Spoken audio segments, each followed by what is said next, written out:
Hello, beautiful souls. Welcome back to Cody Womble's Bookstop.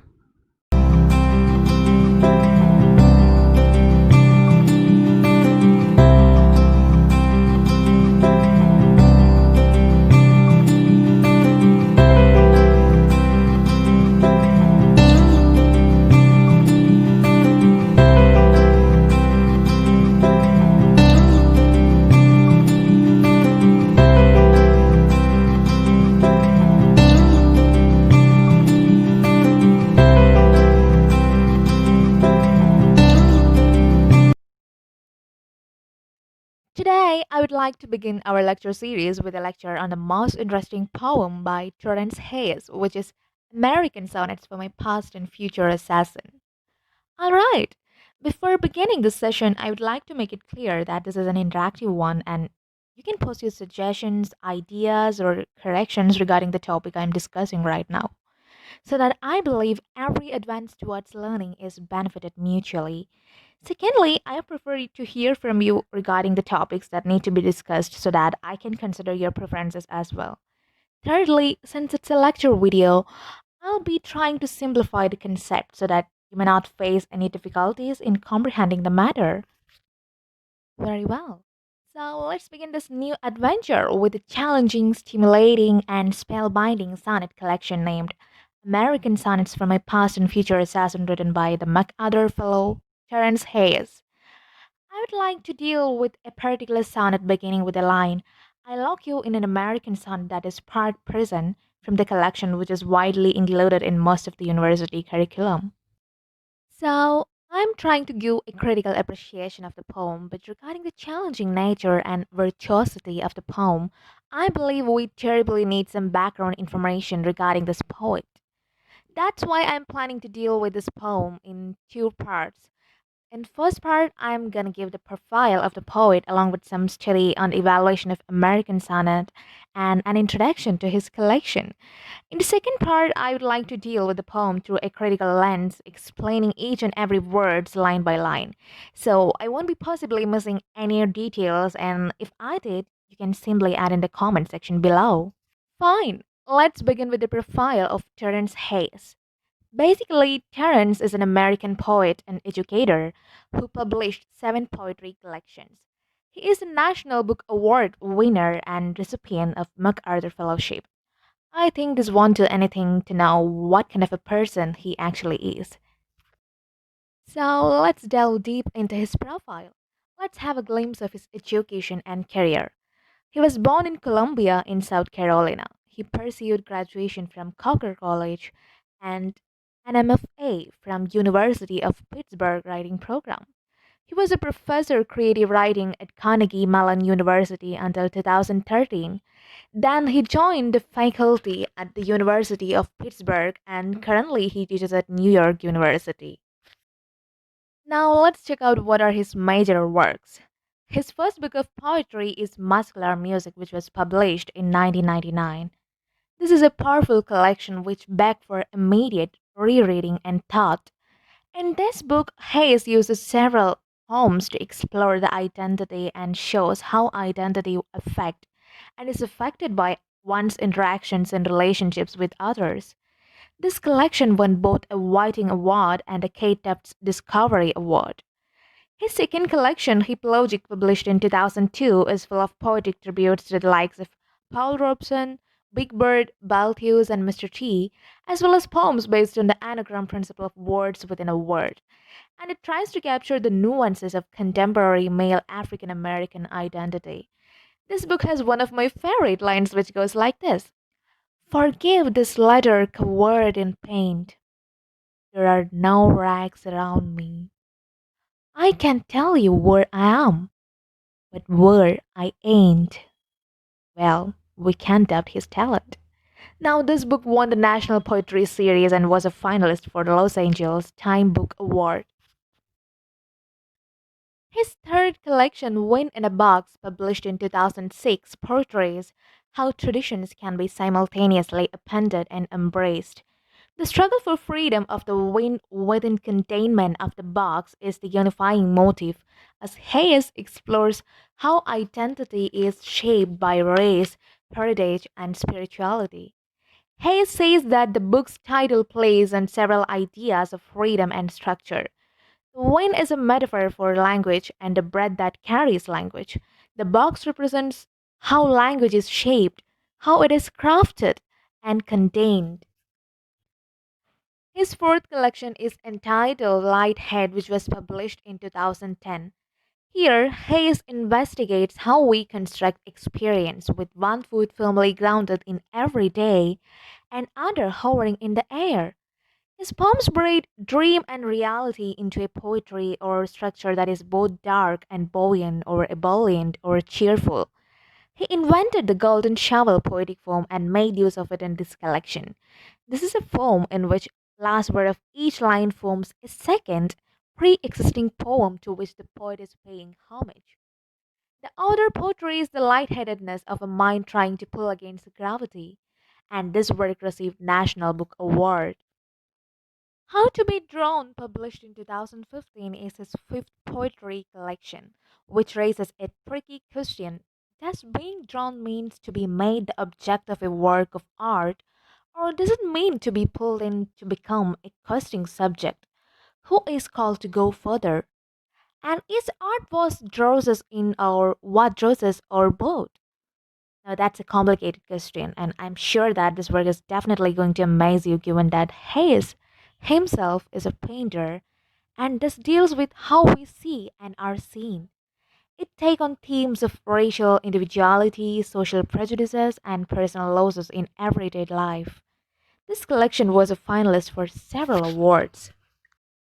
His prose work of the complete title, To Float in the Space Between, A Life and Work in Conversation with the Life and Work of Edrich Knight, serves up a creative meditation and influence. Hayes says that partly this is a critical biography of the black poet Edrich Knight, how he came to be the poet and man he was, who did he influence and who was he influenced by. Alright, let's move on to the collection American Sonnets for My Past and Future Assassin, published in 2018. Actually, the collection was a finalist for a National Book Award for Poetry and was shortlisted for a T.S. Eliot Prize. The collection addresses racialized terror and violence, the resurgence or revival of white supremacy in American politics, the cultural memory of black activism and protest, police brutality and state sanctioned violence, etc. These poems are haunted by the country's past and future eras and errors, its dreams and nightmares. Now, what's really interesting about the topic was the notion of American sonnet.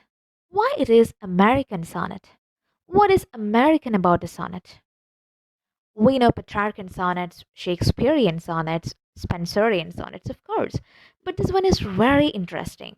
And see, they are not African American sonnets.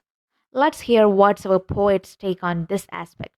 He says, you probably won't meet anyone more American than me. And it's not about power, it's about my story. I was raised by a woman who had me when she was 16. My stepfather is a military dude. It's a very different notion than Trump's notion. The sun is a good place for me to stay. I think I have a better sense of what American is, a sort of lack of stability, and what that does creatively. What is an American sonnet? It is part meat grinder, part music box. It is part a place to be secured, but also a place that is under siege and on a fire. A panic room in a little house set aflame. It is not enough to love notions of America, but it is also not enough to want it destroyed.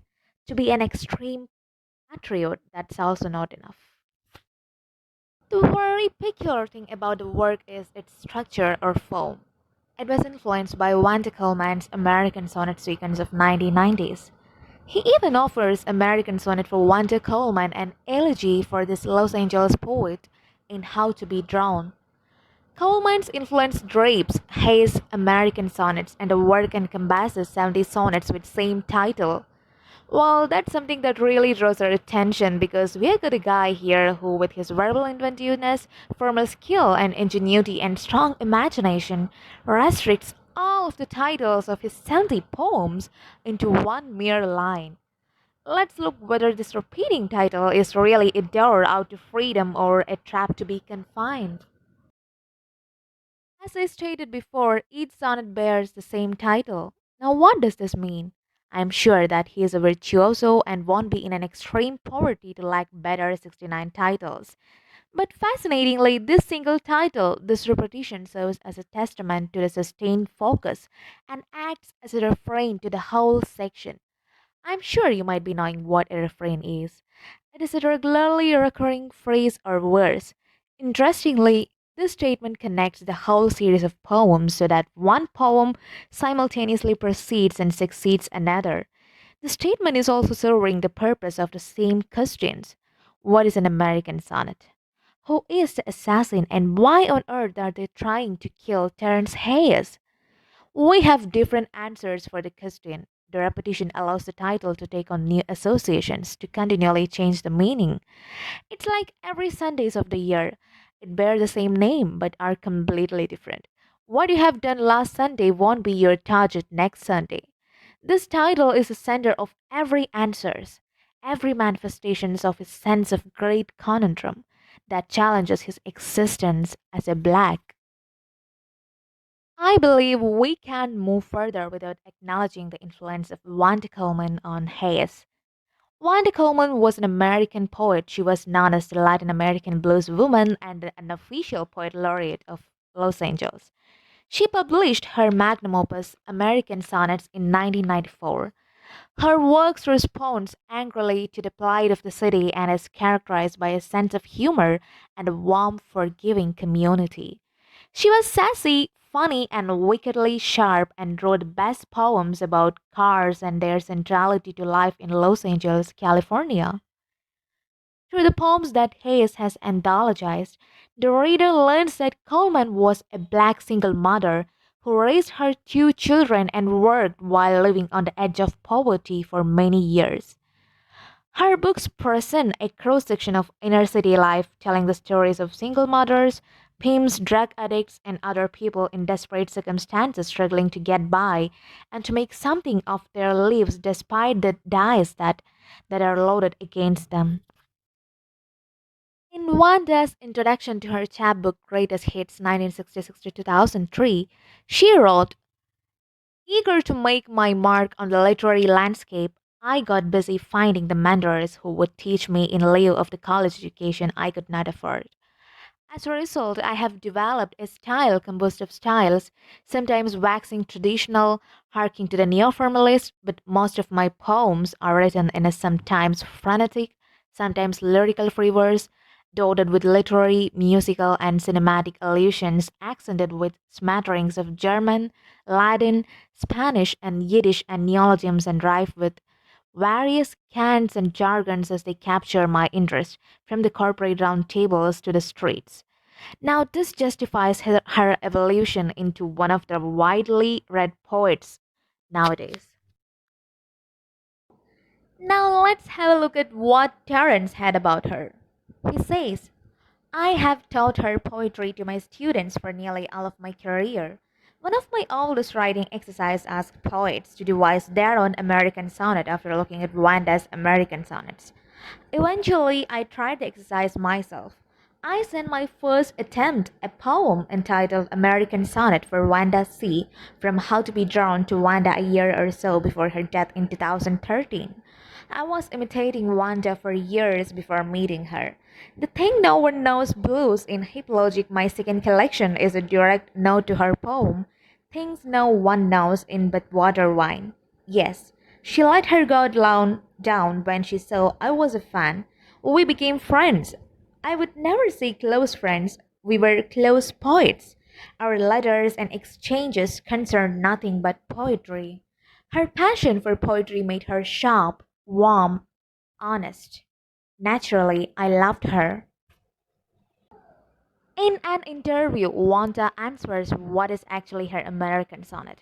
She says, since jazz is an open form with certain properties, progression, improvisation, mimicry, etc., I decided that likewise the jazz, the sonnet will be as open as possible. adhering only to the loosely followed dictate of number of lines. I decided on 14 to 16 and to not exceed that, but to go absolutely bonkers within that constraint. I also give the sonnets a jazzified rhythm structure akin to plater and or scat and tones like certain beat writers such as Kerouac, Kaufman, and Perkov. I decided to have fun to blow off my soul. She also explains how would she give the assignment to write an American sonnet. She says, first I would explain my process, then I would invite my students to try it, overlaying their specific issues, that is what is the sonnet is actually about. And secondly, rhythms, which means the places and devices often have them, and tones, especially regarding shadings of attitude and musical taste or preference, which include rock, classical, or blues, etc. Any of these may do. And how to develop the minimal language to simultaneously encapsulate and signal each.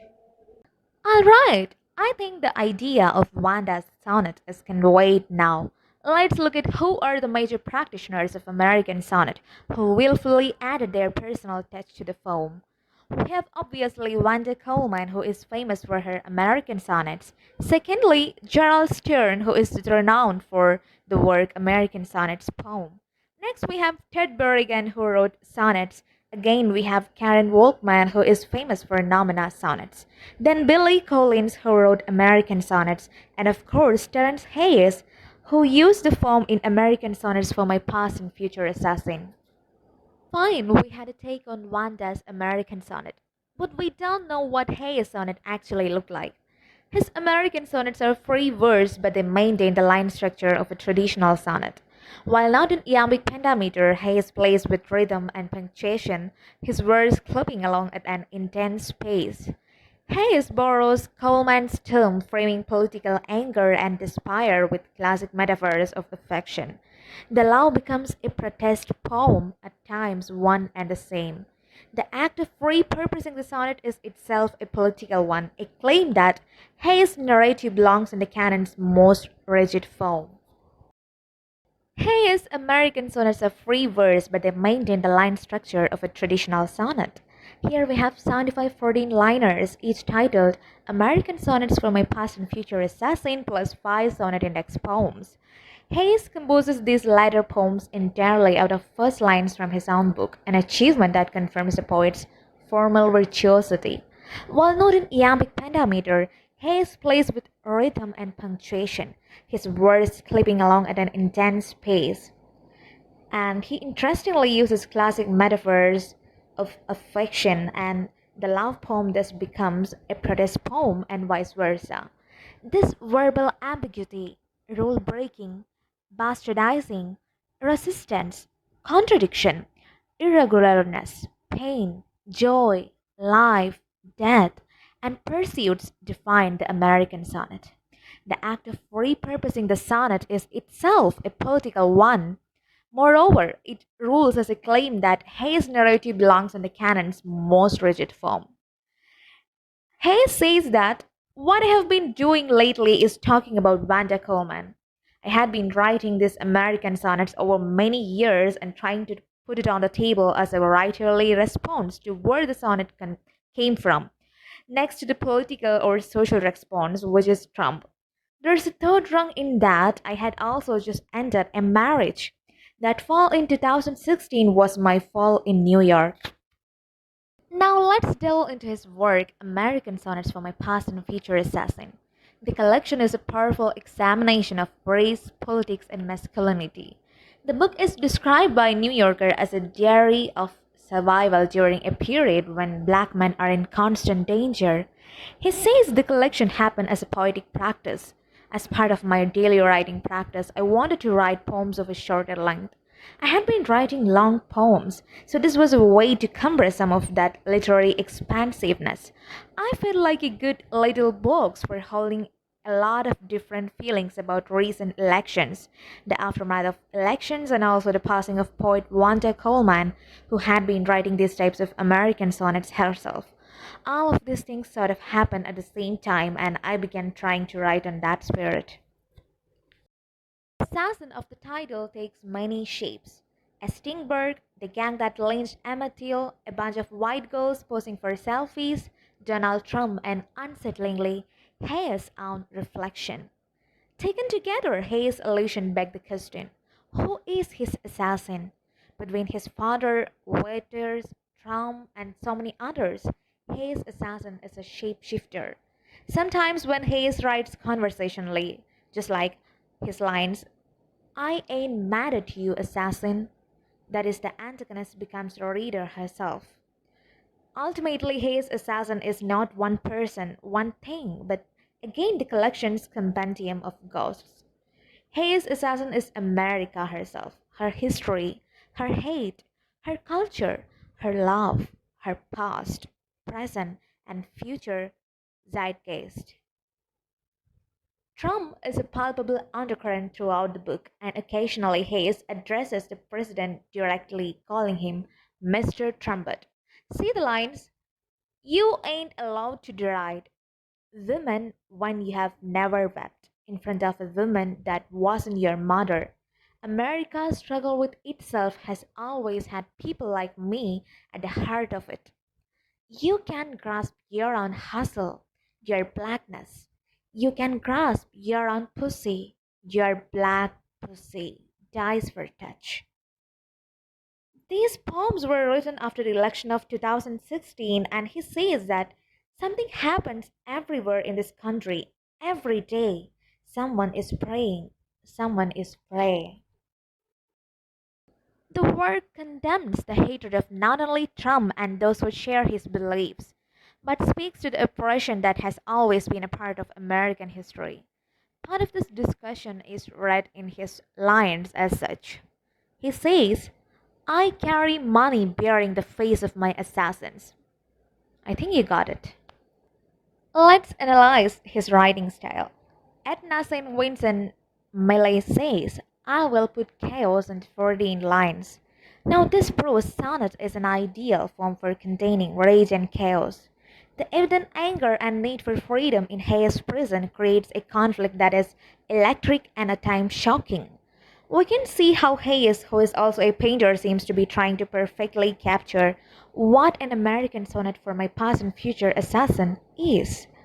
Through repetition, there is also a sense that Hayes is trying to get the sonnet right, to repeat and repeat until at the end of the book there is a definitive American sonnet. So, like the best blues lyricist, Hayes has the ability to cut deep with one line. See his lines, like no culture before us, we relate the way the descendants of the rapid relate to the descendants of their rapists. Well, that's interesting. Similarly, he incorporates a lot of cultural references into his poem, from Genuine to Trump. His style, like Lowell, is confessional and is more personal than any of his previous work. And with disarming humor, grace, tenderness, and brilliant turns of the phrase, he is very much interested in what it means to be a black man and an artist. Racial trauma is everywhere in Hayes' work, insatiated by his personal ghost, an absent father, a mother who worked as a prison guard, an array of family troubles and damage. But he is brilliantly boxed in by his style, which elates in the language it finds to express tragedy. This is quite evident from the fact that Hayes called himself a gray area between area person, and his poems refuse black and white emotions. The book doesn't just combine style and substance, and in fact, what's happening here is style becomes substance. Well, that's amusing. The form of expression turns out to be the crux of the matter. An incendiary or magical effect develops. Motifs recur and proliferate or flourish, and the images are revised to a new depth. But these sonnets, or the force of their commemorations and celebrations, give their speakers power. As one poem ends, we can see in that lines, you assassinate my lovely legs and the muscular hook of my coke. Still I speak for the dead. You will never assassinate my ghosts. Now, these lines are an implication of what poetry is capable of being revelatory and inscrutable all at once, of being confessional and abstruse, of being evident yet unfathomable, of speaking truth to power. But we have a slant approach towards artistic freedom to make his message clear. Seriously, even in the political sense, it's not just about Trump. It's about gender. It's about race. It's about masculinity, all of which hover around the political impetus for the script. Well, undoubtedly, this is a lovely collection of wordplay and insights from a writer who deliciously crafts lines that are funny and poignant. Terrance Hayes is such an important poet for Black America, and he gets the community's experiences with systematic racism. As America's Youth Poet Laureate Cara Jackson had recently written, the most dangerous thing about how we treat poetry is how we let only old white men have it. Alright, this is my take on an introduction to the collection American Sonnets for My Past and Future Assassin. So, this is all about my first part. In part 2, we are going to deal with a line by line critical analysis of the sonnet I Lock You in an American Sonnet that is part prison. Till then, stay safe, stay tuned, and subscribe, like, and share my channel if you enjoyed watching my video. If you have any suggestions and doubts regarding the topic, kindly let me know in the comment box. Thank you.